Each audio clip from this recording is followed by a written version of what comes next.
If you follow the steps correctly, you will have a stable, professional version ready for all your work, just like you see here on the screen.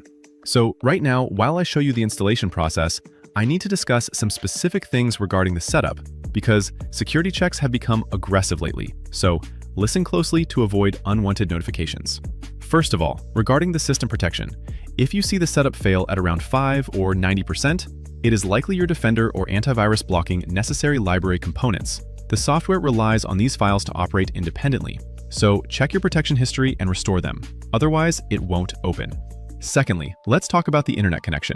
There is a background process designed to scan for external validation even after a successful install. If you leave your internet on and don't block the executable in your firewall, you might eventually get a pop-up locking you out. Usually, there is a short grace period before it stops working, so go into your firewall with advanced security. Create an outbound rule and block it from accessing the internet to ensure it stays working for months. Also, regarding performance, while this installs, remember that this software uses your hard drive as temporary memory. If your system drive is full, you will get errors and won't be able to save.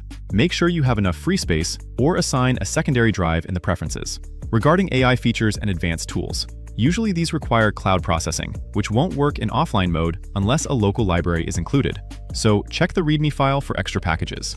Finally, check your GPU drivers, as this software relies heavily on acceleration for rendering. If the screen flickers or lags, it is usually because your drivers need an update. So to sum it up, as you can see, everything is running smooth and stable on my end. I have blocked it in the firewall and verified the drive space. If you experience any issues or it simply does not launch, go back and double-check the steps mentioned earlier, specifically regarding the security tools. Thanks for watching and enjoy using the software.